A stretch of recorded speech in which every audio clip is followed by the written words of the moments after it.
আসসালামু আলাইকুম প্রিয় ভাই বোনেরা, আমার আঙ্কেল আন্টিরা, আপনারা সবাই কেমন আছেন?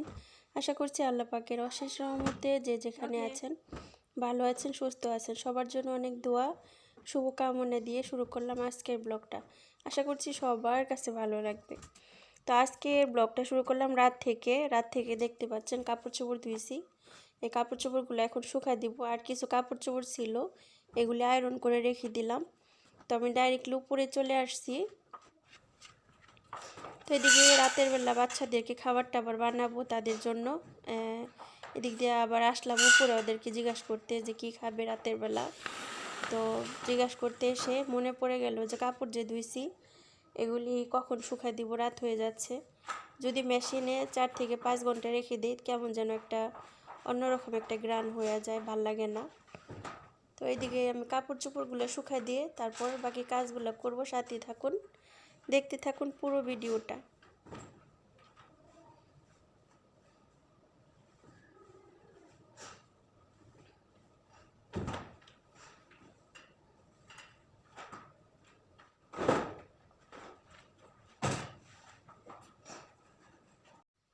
আর এদিকে রাতের বেলা স্যার অফিস থেকে আসার সময় হোটেল থেকে খাবার নিয়ে আসলো। এটা হচ্ছে স্যারের রেস্টুরেন্টের খাবার। তো ওইখান থেকে 2 প্যাকেট দিয়ে দিচ্ছে। স্যার গেছিলো এখানে দেখাশোনা করতে, পরে আসার সময় 2 প্যাকেট নিয়ে আসছে। পরে এনে বলতেছে যে রেহান্না হটপটে সুন্দর করে রেডি করে রাখো, আর তোমার যদি খেতে হয় তুমিও খাও, বাকিটা এখানে রেখে দাও, দেখি আমরা খাই কি না। আর না খেলে কালকে দুপুরে হবে খাওয়া ইনশাল্লাহ। তো যেভাবে বললো ঠিক ওইভাবে। আসলে রাতের বেলা ভাতটা খেতে তেমন একটা ভালো লাগে না, তারপর মাঝে মধ্যে খাওয়া হয় যদি এরকম নিয়ে আসে। আর অনেক সময় ম্যাডাম একদম বেড়ে তারপর আমাকে বলে যে রেহানা আমরাও খাইছি তুমিও খাও। দেখা গেছে 2-3 মাসে একবার হয়তো এরকম হয়, রাতের বেলা ভাত খাওয়া হয়। তো মানে এখন এখানে থাকতে থাকতে একটা অভ্যাস হয়ে গেছে, রাতের বেলা ভাতটা খেতে ইচ্ছা করে না, সকালবেলা ভাত খেতে ইচ্ছা করে না। সুবহানাল্লাহ। আসলেই এক জায়গায় লং টাইম থাকলে ওইখানকার মানে পরিবেশটাই বেশিরভাগ হয়ে যায়। তো যাই হোক, আমি হটপটে ভরে রাখলাম ভাতগুলো, পরে সবাই মিলে খাওয়া হবে। স্প্রের বোতলটা রাখতে আসছিলাম, এসে দেখি আমাদের বাড়িতে বন্যা হয়ে গেছে। বন্যা, এই যে বন্যার অবস্থা দেখেন। এই যে হাওলা ওয়ালা কুওয়াত্তা ইল্লা বিল্লাহিল আলিয়্যিল আযীম। সুবহানাল্লাহ। আমি স্প্রে কেনই বা এখানে রাখতে আসবো, কেনই বা এটা আমার চোখে পড়বে? সুবহানাল্লাহ, সবই আল্লাহ পাকের ইচ্ছা। দেখেন কেমন পানি হয়েছে। এই যে বন্যা হয়ে গেছে, বন্যা। কই থেকে পানি আসলে তো বুঝলাম না। এটা কি? ও, এটা স্লো হয়ে গেছে এর জন্য।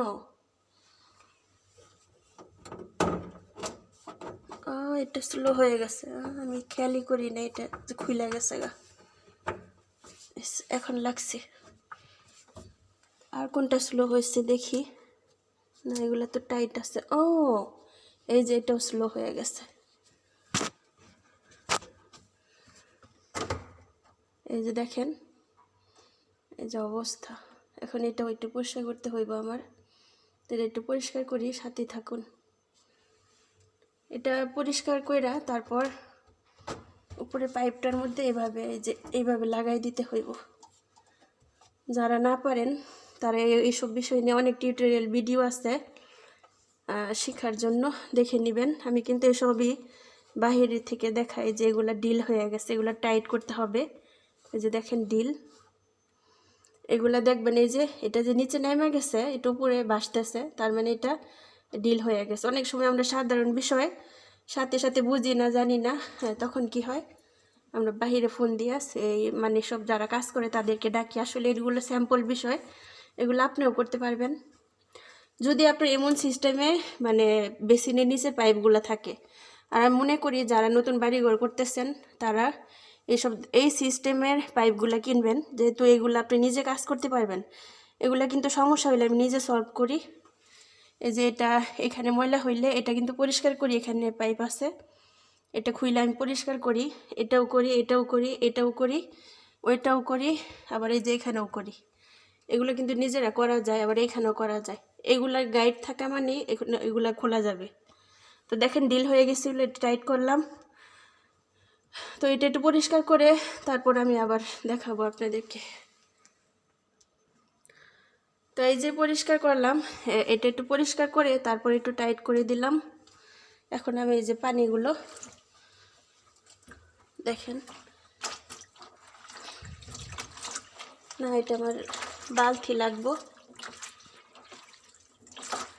বালতি নিয়ে আসি।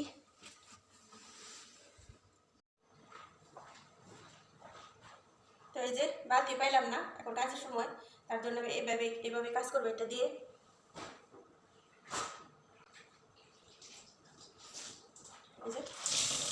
কত পানি বালতি আছে উপরে, বালতি হাতে গেলে আমার সময় আরো বেশি লেগে যাবো।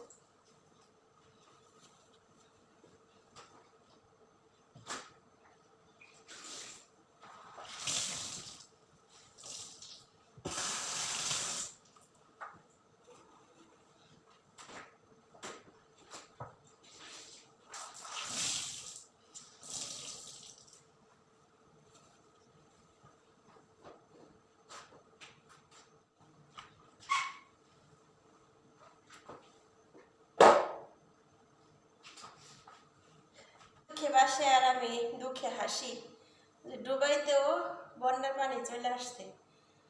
আল্লাহ মাফ করুক। আস্তাগফিরুল্লাহাল্লাযী লা ইলাহা ইল্লা হুয়াল হাইয়ুল কাইয়্যুম ওয়া আতুবু ইলাইহি। ইয়া রাব্বি আল্লাহ মাফ করুক। আলহামদুলিল্লাহ। তো পরিষ্কার করলাম, আলহামদুলিল্লাহ আলহামদুলিল্লাহ। এটা কি হয়, যখন এটা দিয়ে আমি এখানে কাজ করি তখন নিচের পাইপগুলা একদম ডিল হয়ে যায়। তখনই আমার উচিত ছিল যে নিচের পাইপগুলো আমি একটু চেক করি, আসলে চেক করা হয়নি কাজের চাপে। এটা দিয়ে যখন পানিটা এরকম করবেন তখন নিচের পাইপগুলা মানে ডিল হয়ে যায়। তখন এই কাজটা করার পর নিচে চেক করা দরকার। আসলে আমি ভুলে গেছিলাম, আমারই ভুল। যদি একটু চেক করতাম তাহলে পানিটা আমার বাড়তি কাজ করতে হয় না। তো ইনশাল্লাহ নেক্সট টাইম আর বলতে হবে না। আলহামদুলিল্লাহ।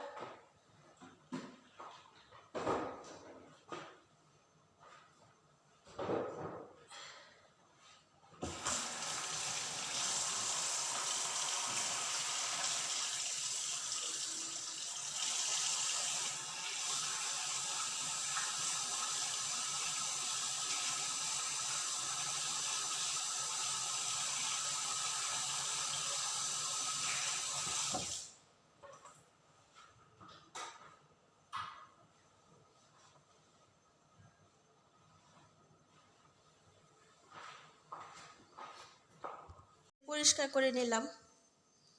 দেখেন এই জায়গাগুলো আমি সবসময় পরিষ্কার রাখি। যেমন এখন একটু পানি পড়ছে, পানিটা কিন্তু কোনো ময়লা ছিল না। পরিষ্কার করতে আমার কোনো খিটখিট লাগে নাই বা কোনো ঘৃণা লাগে নাই। আমি কিন্তু একদম ইজিভাবে কাজটা করছি। অনেক সময় লং টাইম এখানে পরিষ্কার না করলে বিশ্রী গন্ধ হয়ে যায়। আর আমি এই যে এগুলা রাখছি এখানে, এগুলা প্রচণ্ড গ্রান, তো এই গ্রানে এখানে কোনো গন্ধ হয় না। মাশাআল্লাহ তাবারাকাল্লাহ।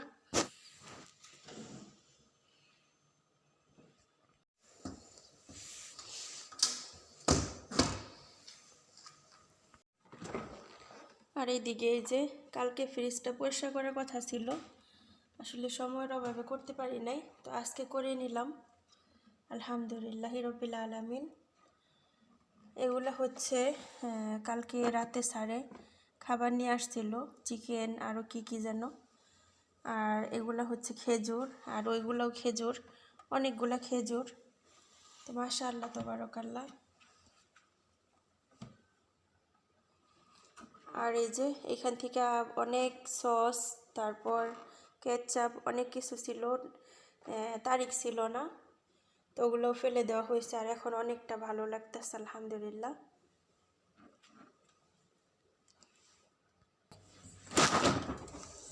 এখানে এই ফ্রিজটাও পরিষ্কার করে নিলাম। আসলে যেই দিন কাজ করা হয় এই দিন একদিন সবই করার চেষ্টা করি। আসলে বাড়িতে টুকিটাকি কাজ কিন্তু সব সময় থাকে, কিন্তু তারপরেও চেষ্টা করি একটু পরিষ্কার রাখার জন্য। তো ফ্রিজটাই আমি কিন্তু সপ্তাহে কাজ করে পরিষ্কার করি না কিংবা মাসে করি না। ফ্রিজগুলো আমি রেগুলার মানে একটু ময়লা দেখলাম আমি সাথে সাথে পরিষ্কার করে ফেললাম, একটু কিছু পড়লো সাথে সাথে পরিষ্কার করলাম, এতে ফ্রিজটাও ভালো থাকে। আসেও দেখবেন আমাদের কিন্তু আমি যখন বাংলাদেশে ছিলাম তখন কিন্তু আমি ফ্রিজ এইভাবে পরিষ্কার করি নাই আমারটা। আমি মাসে একবার করছি, আসলে বুঝতে পারতাম না, ওরকম বুঝটা ছিল না। এখন আলহামদুলিল্লাহ সবসময় পরিষ্কার রাখি, তো মাসে কষ্ট হয় না, সপ্তাহে এত কষ্ট করতে হয় না। অনেকে দেখবেন ফ্রিজ পরিষ্কার করে, আহারে আমি কবে করব, আমি এরকম করতাম আগে যে আহারে আমি কবে ফ্রিজটা পরিষ্কার করব, কেমন একটা বিরক্ত লাগতেছে, আলসামি লাগতেছে, কিন্তু আমি সবসময় পরিষ্কার রাখার চেষ্টা করি। এখন বর্তমানে, আগে এরকম ছিল না আইডিয়া, আর এখন তো আলহামদুলিল্লাহ নেটের মাধ্যমে অনেক আইডিয়া পাওয়া যায় ইনশাআল্লাহ। অনেকে দেখবেন ভিডিও বানায় যে আইডিয়া করে কোন কোন কাজ সহজভাবে করা যায় অতি সহজে। তো যাই, আলহামদুলিল্লাহ পরিষ্কার করে নিলাম। এখন দুপুরে রান্নাবাড়ি শুরু, আলহামদুলিল্লাহ রাব্বিল আলামিন। আর এদিকে ডিপটার কথা বলা যাবে না। এই যে যে একটা গ্যাদারিং, এখানে প্রচণ্ড জিনিসপত্র, মাছ আছে, মুরগি আছে, মুরগির ইয়ে আছে, স্লাইস চিকেন আছে, সব কিছুতে একদম ভরপুর। এটার মধ্যে কিন্তু ফ্রিজে স্পেসটা একটু বড়, বাট ওই ফ্রিজটার মধ্যে স্পেসটা একটু কম। এই যে দেখেন, এই যে ফ্রিজারটা, এটা কিন্তু স্পেস অনেক ছোট, খুবই কম। আর এই যে দেখেন এখানেও, এই যে আসলে ওনারা ডিপটা এই ফ্রিজটা আনছিল রেগুলার, যেমন আছে চিজ, তারপর মানে ওনারা যেসব রুটি এইসব খাবার রাখার জন্য এই ফ্রিজটা কিনা, তার জন্য এই স্পেসটা উপরের ফ্রিজটা ডিপটা আপনার ছোট রাখছে, ছোটোভাবে আনছে কিনা, মানে যেটা ছোট। আর আর এখানে হয়েছে বড়। তো মাশাআল্লাহ তাবারাকাল্লাহ, আমাদের যে উপরে ফ্রিজটা আছে ওইটা নিচে হয়েছে পুরাটা ডিপ, আর উপরে হয়েছে নর্মাল, পুরাটা ডিপ নিচে। ওইটার মধ্যে বিভিন্ন ধরনের বাদাম, তারপরে বিভিন্ন ধরনের ফ্রি ডিপে রাখার জন্য শুকনো খাবার বা এগুলা রাখা হয়েছে আর কি। আলহামদুলিল্লাহ রাব্বিল আলামিন। একটা বাড়িতে 4টা ফ্রিজ, একটা বাড়িতে 4টা ফ্রিজ, মাশাআল্লাহ মাশাআল্লাহ তাবারাকাল্লাহ। আরেকটা আছে আমাদের বাহিরে, যে ড্রাইভারের রুম আছে ওইখানে।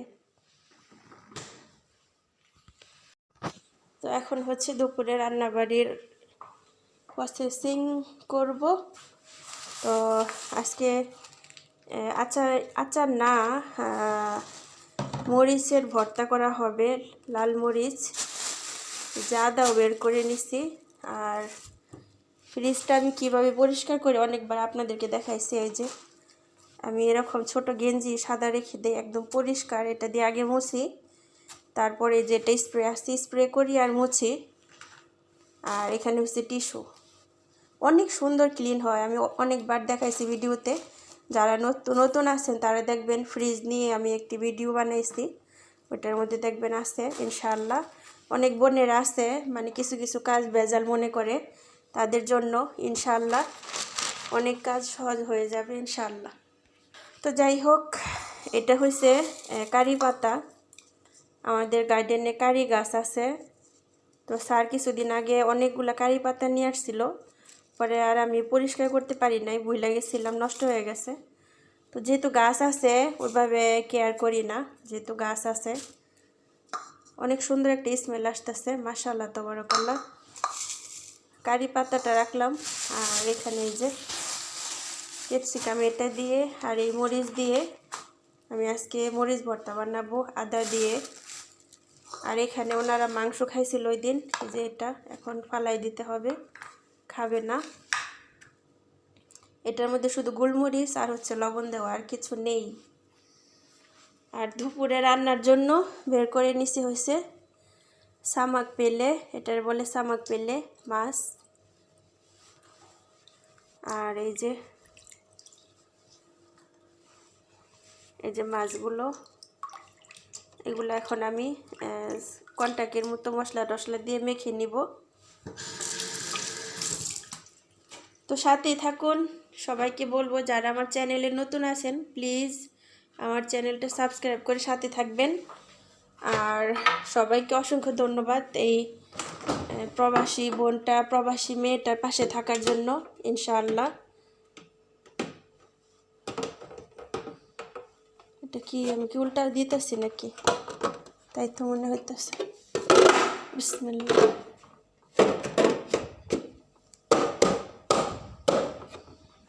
মাশাআল্লাহ তাবারাকাল্লাহ।